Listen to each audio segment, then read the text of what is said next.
It's supposed to be a regular trip to a dinosaur-themed amusement park, but things quickly go wrong. Why? Let's read Jurassic Park and find out.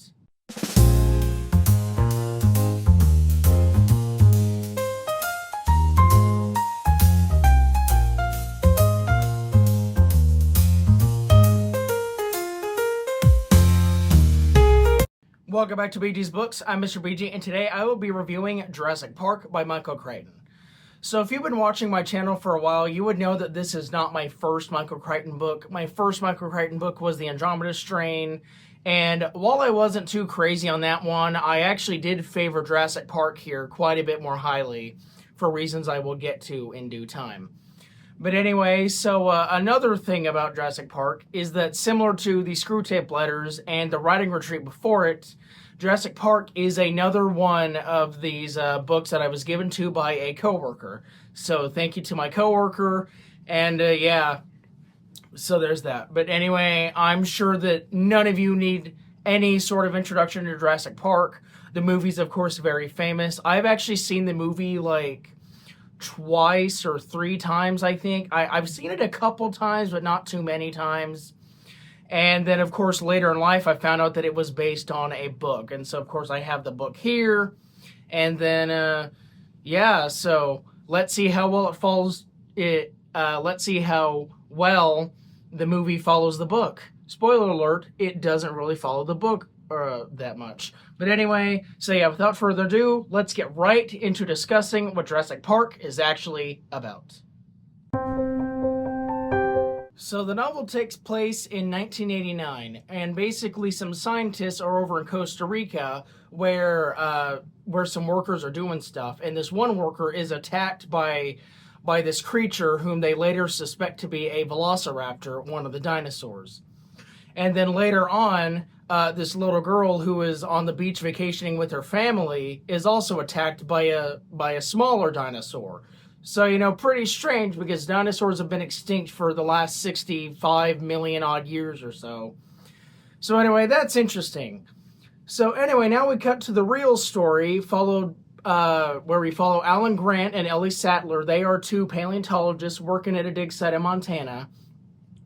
And basically, they get a meeting from this guy named Robert Gennaro, or Richard Gennaro, or something.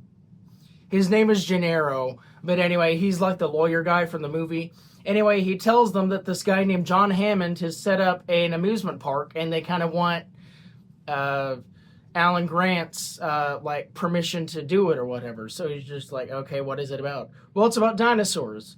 So Grant is very confused, but he's like, okay. So anyway, you know, some time passes, and then we meet our main characters. We have Alan, we have Ellie, we have Ian Malcolm, you know, Jeff Goldblum's character. We have Mr. Hammond himself.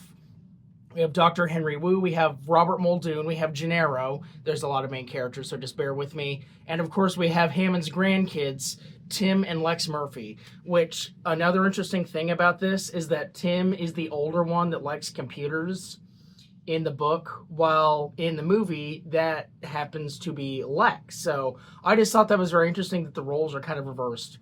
We also have a kind of a, I don't know, like a supervisor or something named Ed Regis. He's kind of like the babysitter for the kids, if you will. Anyway, so you know, all that stuff. So they arrive on this island just off the coast of Costa Rica called Isla Nublar. You know, that's the island that the dinosaurs are on. And to be fair, it's a very nice park. It is very nice. And then Hammond kind of takes them on a tour of the place. But first, Henry Wu instructs everyone on how they actually made the dinosaurs. Basically, they use like fly DNA and some bird DNA and stuff and like Frankensteined it together to make dinosaurs. It's very complicated. I'm trying to simplify it as best I can. So anyway, after that, the tour begins, and this is really where the book slows down for a while. So anyway, a bunch of other stuff later. We get the scene in the movie where the Triceratops is sick, and so Ellie decides to stay behind with Gennaro to kind of help her. To help the Triceratops. Meanwhile, Grant, Malcolm, Ed Regis, and the kids try to go back to the lodge in the cars. But this big rainstorm happens. You know the scene in the movie. The rainstorm happens, shuts off all the power. The T-Rex escapes. Chaos ensues. long story short, Malcolm ends up very injured when the T-Rex just kind of throws him off to the side somewhere. And then Ed Regis, who takes the place of Gennaro in the book, is actually the one that abandons the kids and is later eaten by the dinosaur. And then, of course, Dennis Nedry, who tried to steal some stuff and take it back to the mainland, he gets eaten as well. Anyway, long story short, Tim finds Lex, she is fine, and then Grant finds both kids, and then they're kind of doing their own thing for a while. And then, there's stuff where everyone's trying to, like, reset the power, reset the park, try to get everything up and running again. That takes up a whole lot of time.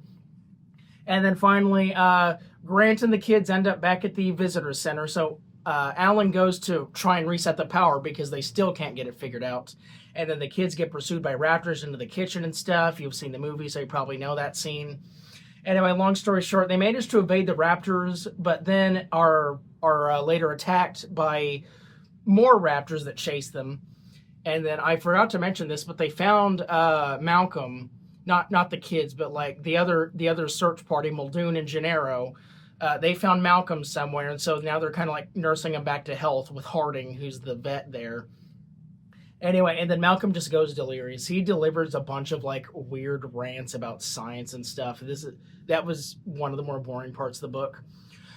But anyway, so long story short, the power does not end up coming back on, or it does very briefly, but then dinosaurs attack, whatever. The kids meet up with the adults.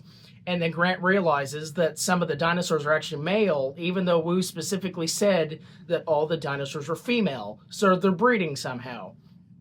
So Grant and Ellie and Gennaro, they go down into the nest of the raptors, find out that they are indeed breeding, and then Grant uses some sort of like poison thing to poison the raptors, destroys all that. And at the same time, well, the kids are just kind of hanging out there, so Hammond decides to go for a walk. Hammond is a real jerk, by the way. We don't like Hammond. Anyway, so he hears some T-Rex roars, and then falls and breaks his leg. Turns out the T-Rex roars are just buttons the kids are randomly pressing by accident, just messing around and doing stuff. So anyway, he's like, those kids, I hate them so much, even though they're my grandkids. So anyway, long story short, a pack of compies find him, and they eat him, like, severely. So after all that, they escape the dinosaurs, and then they end up on the beach again, where a helicopter comes to rescue them, and then I guess the military comes in, nukes the entire island, like, they just bomb the entire island everywhere, and then everyone goes to safety, where they are eventually detained for a few weeks in San Jose while everyone's trying to figure things out. And then Grant meets this guy named Gutierrez, who says that he will not be able to leave for a long time. And that, for the most part, is how Jurassic Park ends. So I hope I didn't manage to confuse you guys too much. The book has a lot of complex stuff going on, and I tried to streamline it as much as I could, but there's still like some stuff that I haven't explained. So I apologize if that was a little confusing, but I hope you got the gist of what I was saying either way. But overall, what did I feel about Jurassic Park? Well, unlike the Andromeda Strain, I actually thought it was a pretty good book. However, I do feel that it was hampered down by a few scenes, particularly the scenes where it's just like Hammond and some other guy just like talking about stuff in a secluded room somewhere where nothing's happening. And then, of course, Malcolm's rants. I've heard this online, but apparently Ian Malcolm is basically supposed to be a self-insert for Michael Crichton here with all of his science knowledge. So every time he goes on a rant, I just kind of get annoyed and bored. I'm just like, come on, speed it up already. But another thing I did forget to mention that I just now remembered is that he actually does die. After he got attacked by the dinosaurs, he succumbs to his injuries and dies. So, yeah, there's that. Anyway, so, overall, I thought Jurassic Park was a pretty good book. It is 399 pages, so it is a bit on the longer side. But outside of those scenes that are boring, I'd say it's actually a really entertaining book, and it certainly is very different from the movie. It's like a couple things I didn't mention is that Grant and the kids get chased by a T-Rex in a boat, and they also like almost get eaten behind a waterfall. Those weren't in the movie at all. So, of course, I can't do every difference between the book and movie, although I may do that video in the future since you guys loved the Cuckoo's Nest one so much. But anyway, so yeah, there are so many differences between the book and the movie. I can definitely tell where the movie like got some of its scenes, but I could also tell that the movie was trying to streamline it for Hollywood reasons and stuff. Kind of funny since Michael Crichton was the co-writer of the movie, so I thought that was kind of funny as well. So anyway, yeah, Jurassic Park is a really fun techno thriller. It's kind of a science fiction and horror, if you will. So it's something more along the lines of like the first Terminator movie. That was a science fiction movie, but it had like elements of horror in it. And this one is more of a horror book, but it has like elements of like science fiction in it. So it's like a science fiction slash horror slash thriller, if you will. And I gotta say, it's a very good mix. Michael Crichton's writing was actually pretty good this time around.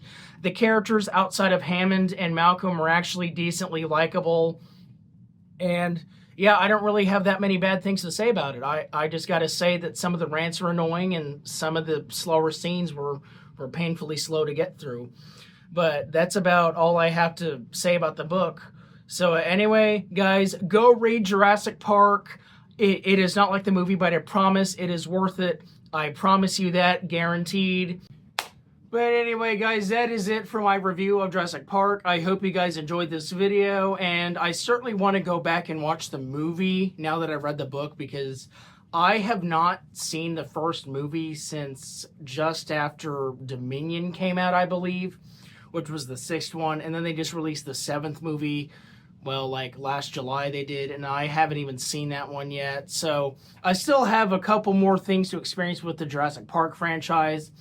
But anyway, I hope you guys enjoyed this video regardless. Thank you so much for watching and making it this far. And once again, thank you for surpassing 400 subscribers. You guys are absolutely incredible. I love each and every single one of you. And if you have made it this far, comment down below and tell me what your favorite dinosaur is, or your favorite Jurassic Park movie or world movie, or just anything about dinosaurs in general, or anything about books in general. You guys know how I like your comments. But yeah, anyway, that is it for me. I've been Mr. BG. This has been BG's Books, and did anyone hear stomping?